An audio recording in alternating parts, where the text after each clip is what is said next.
Hey, so this video is for Rachel in response to Super Steels, and I haven't made it all the way through your video, but about 2/3, and then found myself running late for work. And oddly enough, it made more sense to me somehow to make a video than it did to continue watching yours. So please accept my apologies for that.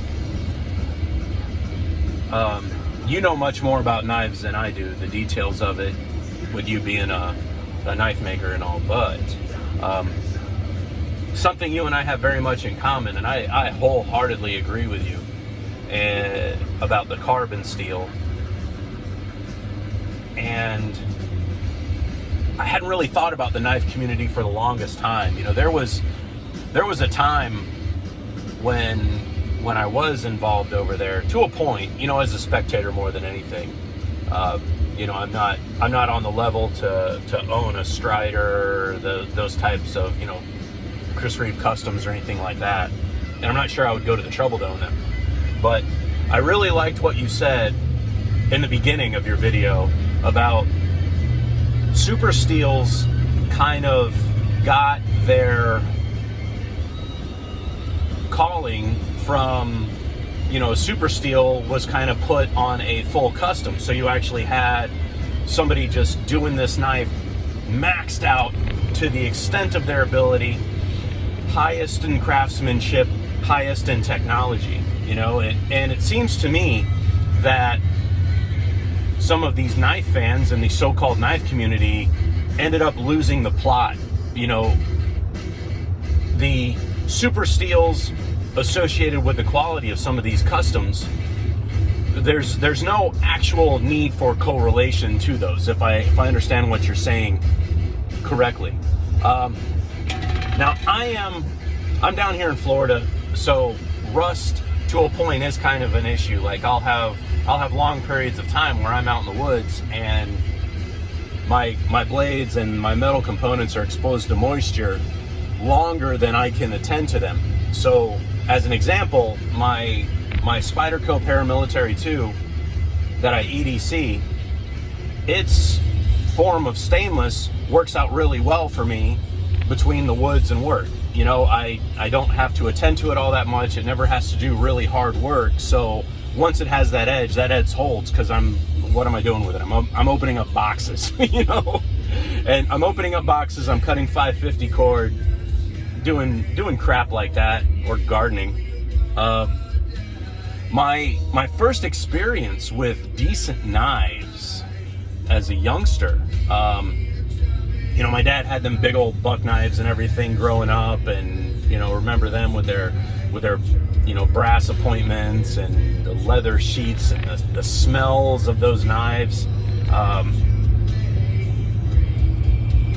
My first personal really good, really sharp knife was I'm gonna guess it was like a 1970s era K-bar with a USN stamp on it. That's a carbon steel, right? That thing put an edge on it like I've never seen before. A big, long edge. Didn't necessarily last, but you could definitely get through a day of doing whatever the hell it was you thought you were supposed to be doing out in the woods, and you'd still be fine at the end of the day. Going back to the knife community, this crap where they're like batoning with a knife and smacking the shit out of the tip of it, you know, going through a piece of wood. I don't get that, because I've never been a one tool kind of person. Like, I wasn't brought up that way. Like, if you're chopping wood, then you have your axe with you, and if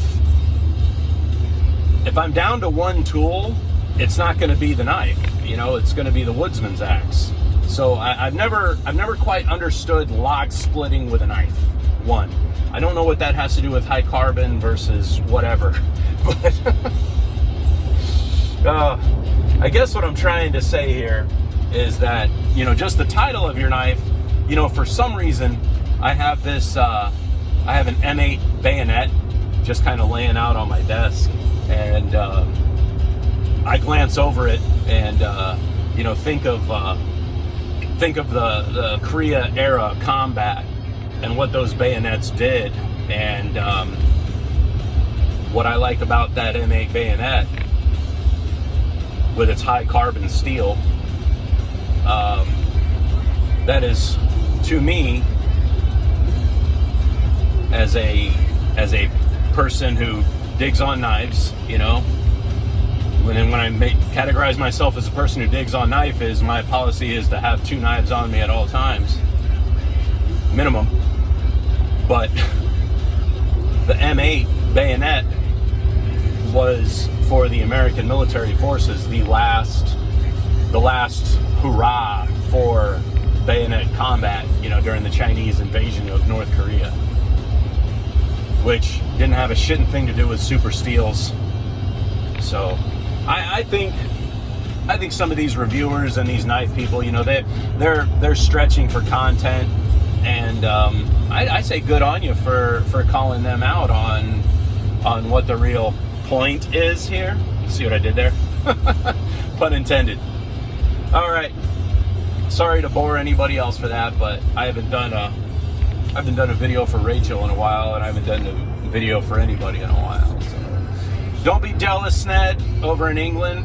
I know that y'all aren't allowed knives because first they came for our artillery, then they came for our flamethrowers, then they came for our handguns, then they came for our rifles, and now they've come for our knives.